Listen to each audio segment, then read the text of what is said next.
Magus, Web Novel, Chapter 291, Growing Hostility Part 1. Lith stood up, eager to put his talent as Forge Master to the test. The pattern of the spell was simple, but the execution was complex. It allowed the mage to choose if to power up the runes one by one like Wainmeyer just did, or to group them up as she suggested. Making a single strand out of 4 runes meant a lesser strain on the mage during the first chant, since it required an average level of multicasting, but it made things more complicated during the second spell. It would generate a thread 4 times thicker and likely 4 times harder to control. The second spell was just a crutch for the mage's willpower, making it easier to control the conjured energies.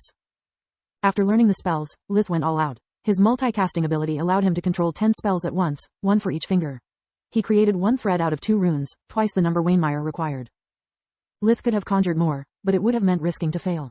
Since it wasn't a life or death situation, there was no need to bite more than he was certain to be able to chew. When Wainmeyer performed the spell, the resulting energy strands were as thick as hairs and moved in unison, like they shared a hive mind. Lith's performance turned out much different. Each strand was as thick as a finger and moved like a snake slithering for its life while having a seizure. Damn, I thought that my experience with true magic would make things easier. It's the first time I meet such wild energies. Let's hope the second spell helps. Lith started the next chant. He had a hard time just to prevent the blue threads from crashing against the walls of the classroom, marking the failure of his attempt. This is a classic rookie mistake, Wainmeyer explained to the rest of the students. Always remember to commence the second spell as soon as you finish the first, otherwise the bonding spell goes rampant. Contrary to the expectations of most, she didn't deduct any points from Lith. The second chant was a revelation for him. He could feel small tendrils of pure mana emanating from his body. They latched themselves on the wild energy threads, taming them like trained dogs on a leash. I never thought it was possible to use spirit magic to control remotely another spell. Lith was overjoyed. I have to master this leash spell as soon as I can. It has countless applications. From that point onwards, the rest was easy. Lith successfully completed the bonding spell, but the difference between his product and Wainmeyer's was like heaven and earth. Lith's amulet had a much weaker magical aura, not even half as strong as the one the professor made. The mana vessels he created were fewer, smaller, and formed a less complex pattern compared to hers. Seems the results of the bonding spell aren't linearly proportional to the number of threads generated, as much as exponentially. He thought. Outstanding job. Wainmeyer clapped her hands with a big smile on her face. 30 points for handling so many threads at the first attempt, 30 for succeeding at the first try, and another 40 for achieving all the above despite my mistake. Your mistake? Lith raised an eyebrow in confusion, while the rest of the class heard nothing after realizing the total sum was 100 points. Yes, she nodded. I forgot to point out the importance of the timing for a successful bonding. Unlike everything you have attempted before, the 2 spells are interlinked. My blunder affected negatively your odds of success, hence the 40 points. Now let's see how those that were so smug while you were about to fail perform. I expect great things from them. She threw a cold look to a few students that went immediately pale.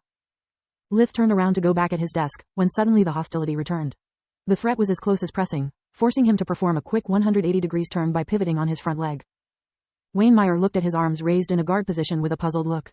The feeling of danger coming from behind had disappeared. Is it something wrong? She tilted her head in confusion. Lith shook briefly his head before returning to his station.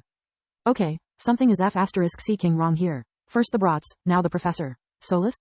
I was going to wait until the end of the lesson to tell you, but at this point we cannot take any more risks. Lith could feel Solus using all of her senses to keep the whole classroom under surveillance. Do you remember I told you there was something familiar? Well, I was right. When I went checking your colleagues, I noticed that at least 5 of them wear trinkets bearing the same pseudo-core of those we found in the boxes. I have no idea what they do, but this can't be a coincidence. Until we figure it out, I want you to wear your paranoia cap and never take it off. Lith inwardly cursed. He hated being forced on the defense, but there was nothing he could do.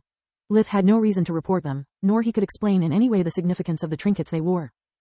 Even worse, we recognize them only because we can see their pseudo-cores.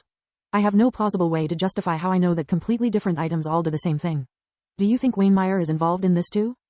I can't be sure, Solus replied. I didn't take a close look at that betrothal gift of hers back then, but I remember its vibe.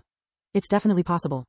Those words were enough to make Lith shiver. It was only the second day he had returned at the academy, yet another storm was already brewing at the horizon. Meanwhile, in the headmaster's office, Linhose was even more worried than Lith. Despite taking all the necessary precautions, he could feel the control of the academy slipping through his fingers.